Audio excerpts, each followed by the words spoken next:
Abortion damages women. Bullshit. Abortion damages the patriarchy.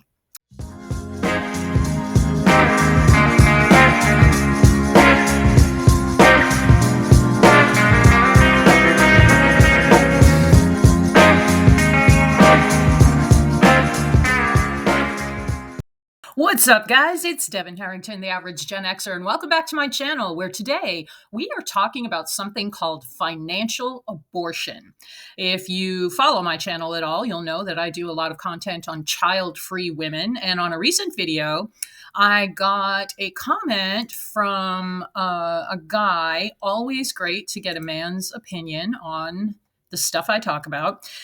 User Not So Fat Mike 1 said, "I am all for women having abortion rights, as long as men in turn have the right to opt out of parenthood before the child is born too. And that would mean no child support, no alimony, no losing assets. Sound fair?" I can hear all the pearls being clutched right now. And I actually responded, "It's funny you should say that, because I actually read an article about this very thing." And so that is what we are going to look at today, is an article about financial abortion. Should men be allowed to opt out legally of a pregnancy? And yes, we know plenty of men just walk away and opt out of parenthood, but they are on the hook for child support, which if you have a certain amount of back child support, you can't even get a passport. Like, you can't leave the country. There are a lot of legal consequences that come with that. So should men be allowed to opt out of a pregnancy? Let's check it out. But first, this is the part of the video where I beg and plead with all animal lovers out there. Please consider checking out the website of your local animal shelter. See if they need volunteers to walk dogs on site or take care of kittens or whatever, or if they need fosters, because I guarantee you every animal shelter in the world would love to have your help. So this is my foster, Goldie, and she is getting ginormously tall, and she is available for adoption through the Austin Animal Center. So if you love animals, please help save the world. Do it for them. Thank you. Okay, so let's keep in mind that this article is nearly 10 years old. The idea of a financial abortion, or otherwise known as a paper abortion, has been around for quite some time. And it does kind of seem like an impossible concept, but for men who are baby trapped, or men who are lied to and told, "Oh, I'm on the pill, it's okay," that kind of situation, this could be a viable idea. So this article is by Catherine Deveny, and it's from Saturday, December 3rd, 2016. Financial abortion. Should men be able to opt out of parenthood? Women's lives look markedly different when they are able to decide if and when they become parents, writes Catherine Deveny. Why should men not be given the same opportunity? Picture this.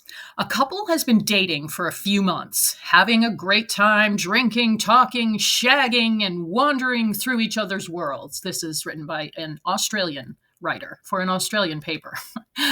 They may have even discussed children, and one or both has made it clear they don't want any. The couple's use of contraception has also made implicit their desire to not become pregnant. Oh, but how we know. Just because you use contraception doesn't mean you're not going to get pregnant. It's an unfortunate fact of life. But in the spirit of question, how do you make God laugh? Answer, tell her your plans. I love that she wrote her. Suddenly, this hypothetical couple is dealing with an unexpected pregnancy. Oh, that just is like a knife in the heart when you don't want kids and you take that test and you find out that despite your best efforts, the shit has hit the fan. Terrible feeling. She goes on. After the initial shock, she has decided she wants to keep the child. She decided that. He, meanwhile, has no interest in becoming a father. So now what? I have recently come to the conclusion that as a feminist, I support men, and before anyone comes at me over the word feminist, there used to be a really great bumper sticker, I think, that just said, "Feminism is the radical idea that women are people too." So that's all feminism is. It's nothing to be scared of. I have recently come to the conclusion that as a feminist, I support men being able to opt out of fatherhood early in a pregnancy via what is known as a financial abortion. I think I support this idea too. I definitely do. I mean, obviously, it would take, some lawyering and some court paper filing and all of that. But currently in the States, you cannot give up your parental rights until the child is born. So you are able to do that. But this would really make the situation less traumatizing for men. And this is not a man hating channel. I support men who don't want kids. I'm all for it. Men who want a vasectomy, I'm all for it. But like it happens to women, despite your best efforts, sometimes shit happens and she ends up pregnant. And that is a burden and a burdening question. It takes two people to make a baby. We all know that. But in today's day and age, it's mainly the woman who has the final say, as it should be, since she's the body that's carrying the baby. But I am kind of, on a case-by-case basis, I am of a mind that this would be a good idea. Okay, and obviously this is a theoretical idea to my knowledge, and per my research, this is not a legal act in anywhere in the United States. I believe a woman should not be forced to become a mother any more than a man should be forced to become a father. Agreed. I think that's true. The whole point of feminism is to bring women to an equal standing with men. Different, but equal, in my humble opinion. I have to keep saying that, because it's YouTube. She goes on, if a man has not said, I want to have a child with you now-ish, it is fair to assume he doesn't, and therefore should be able to legally withdraw from becoming a parent. It would also be less traumatic for children and more empowering for women. What is a financial abortion? Also known as a paper abortion or a statutory abort, would essentially enable men to cut all financial and emotional ties with a child in the early stages of pregnancy. So this is all before the kid is born. This is all in a case where the guy really, really doesn't want to be a parent and the woman is insisting on keeping the baby. This means he would opt out of all rights, privileges, and responsibilities of parenthood in a binding and non-reversible decision. So you don't get to change your mind down the road. Similar to sperm donors. But sperm donors' actions are only motivated by the possibility of creating a child without becoming a parent. No slap and tickle. The idea of financial abortion first emerged in 1998 when Francis K. Goldscheider, a sociology professor at Brown University, proposed that men should be given the opportunity to decide whether or not to accept the rights and responsibilities of fatherhood. A decade later, the concept was tested in the high-profile U.S. case of Dubé v. Wells, in which a man, Dubé, challenged his obligation to pay child support to his ex-girlfriend, Wells, who found out she was pregnant after they had broken up. The presiding judge ruled against Dubé, saying, if chivalry is not dead, its viability is gravely imperiled by the plaintiff in this case. I disagree with that. This judge was living in the 20th century. I've noticed I've been saying that a lot, like this, that, or the other is a 20th century notion that needs to go. So on my unofficial list of 20th century notions that need to go is this nonsense. If chivalry is not dead, its viability is gravely imperiled by the plaintiff in this case. And that's the judge tisking to the man saying, you did the deed, now you got to pay for this kid, even though the woman didn't even find out that she was pregnant until after they had broken up. So the whole concept sort of requires everyone to just come to reality and realize that people are just out having sex and it's a biological process that someone gets pregnant. It's not a fucking miracle. It's not a gift from whoever your God is. It is science. It is biology. And the fact that there is now a baby or a fetus or a fetal clump of cells early in the pregnancy should not wildly affect your life if that's not what you wanted.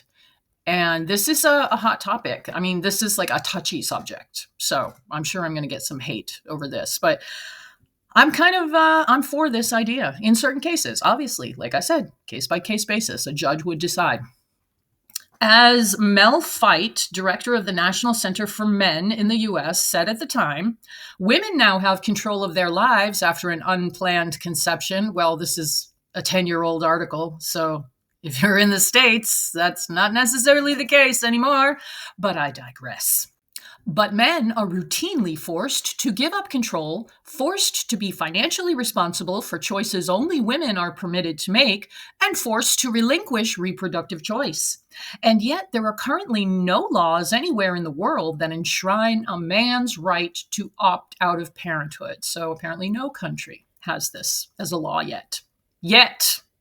In Australia, the biological father of a child is legally required to pay child support. He also has legal rights alongside social expectations.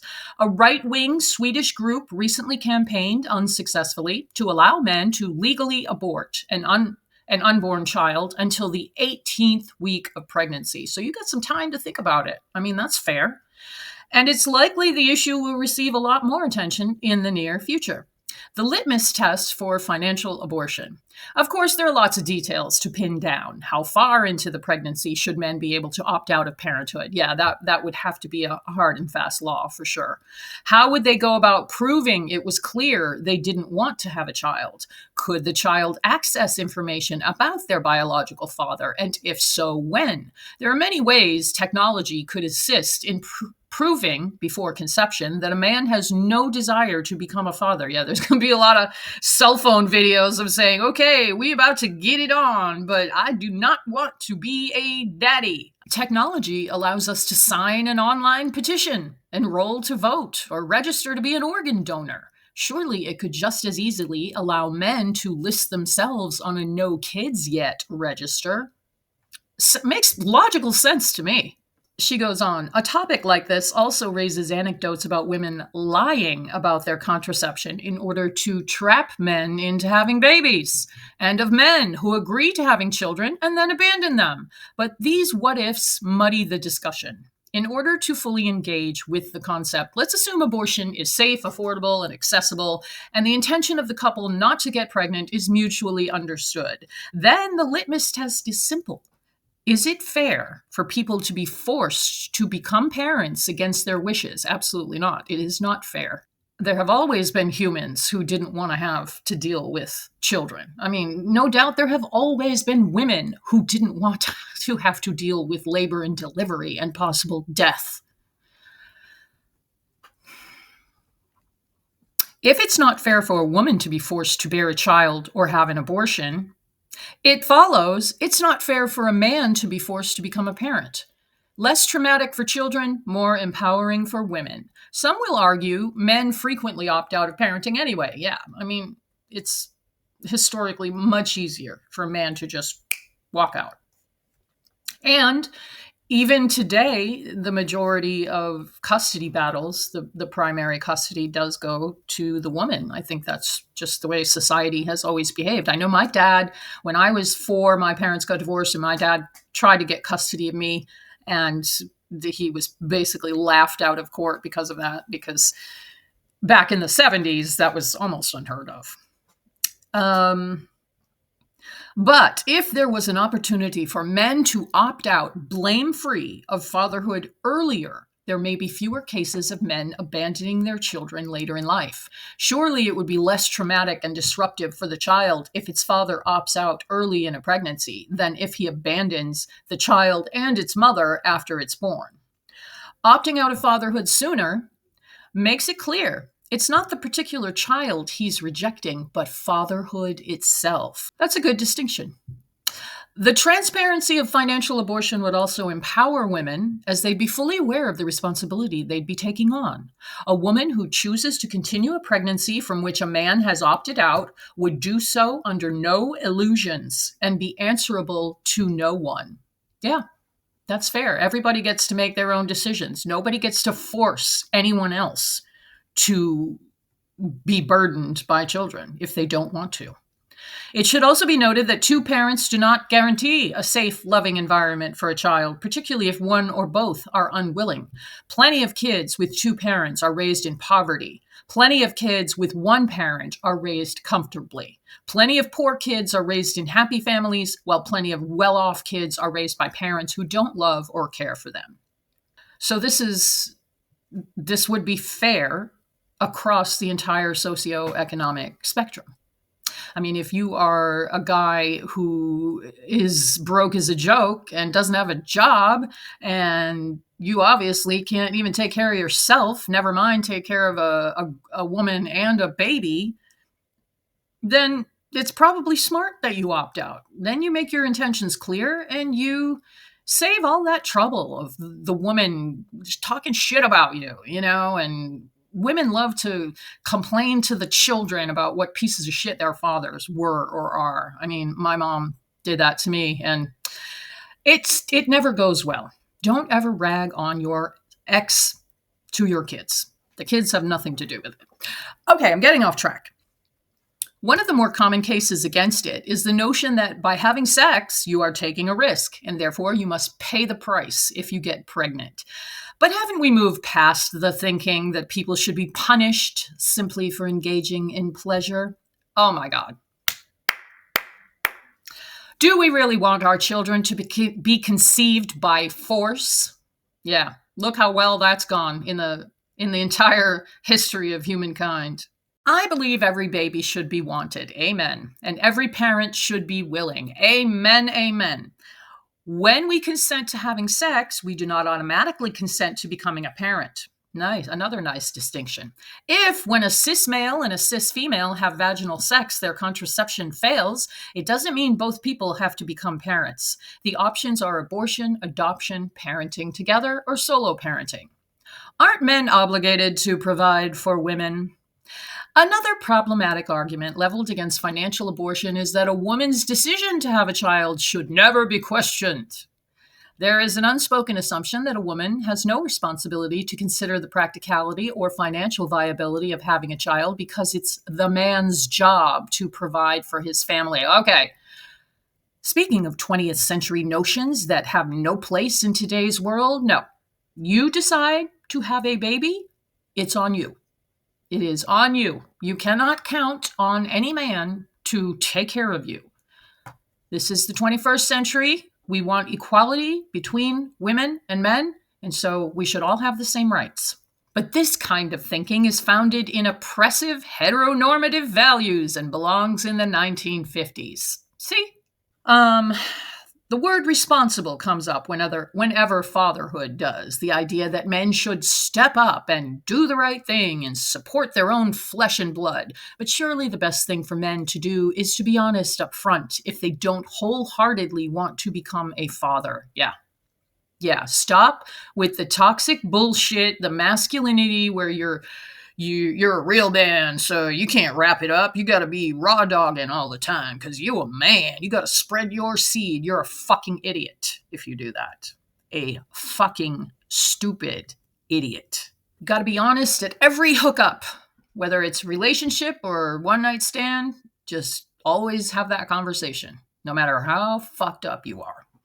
Unfortunately, there's still an expectation in society that men should provide for women. Indeed, many women and men prefer and expect it. The default setting is evident in the way men are expected to ask women out on dates. I've asked men out on dates. It's not the craziest thing. Women can ask men out. But we're past that.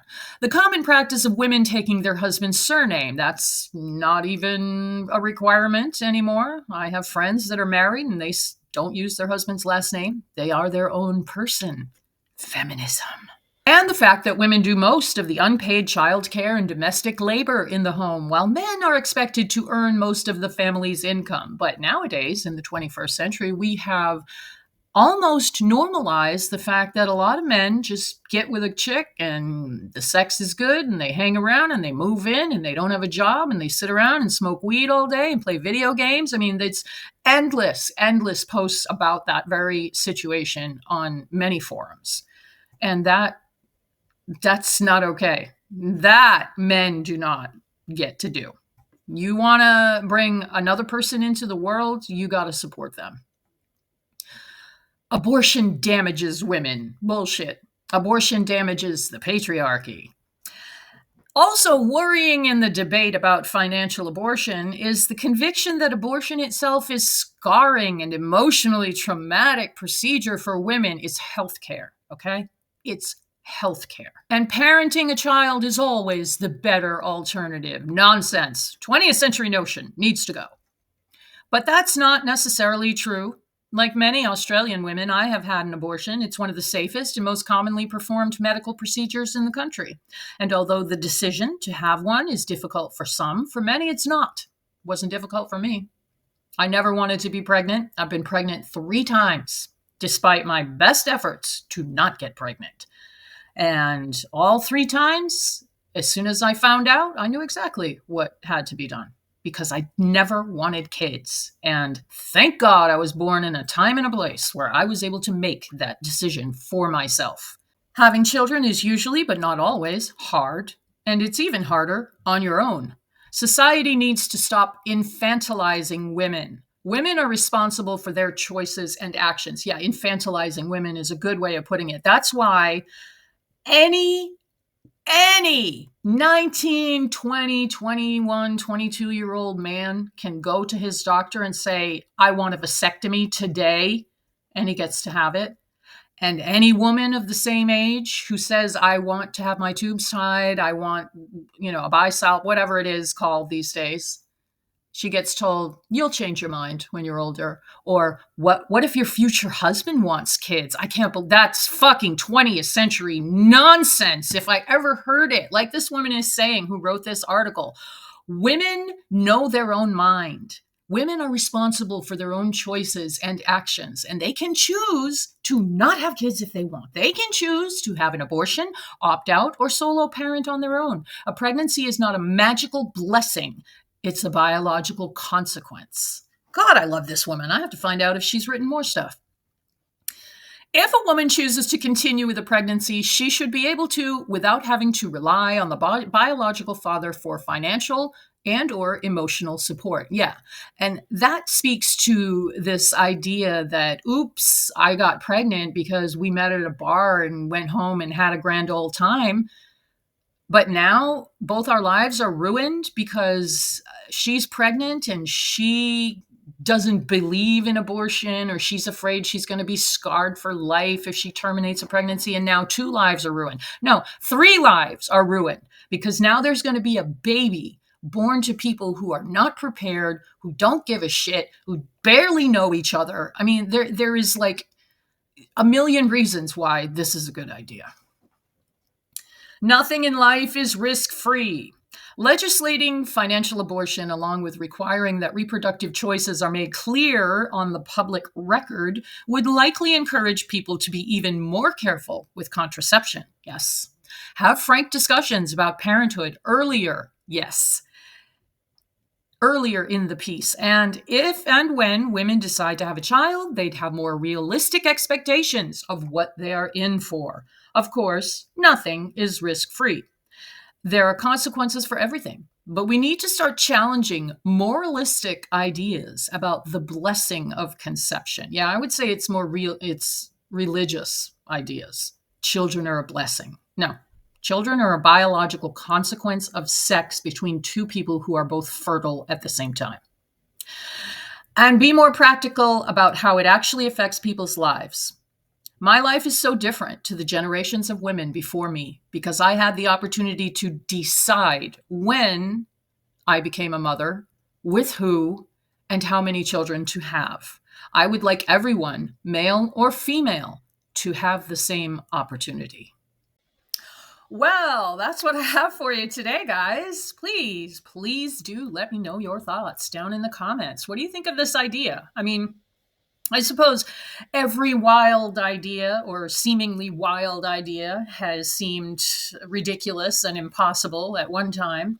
But this could be a viable thing to think about. Anyway, let me know what you think. Should men be able to legally opt out of a pregnancy before the child is even born? or opt out of parenthood. If you like this video, I would so appreciate it if you gave it a like.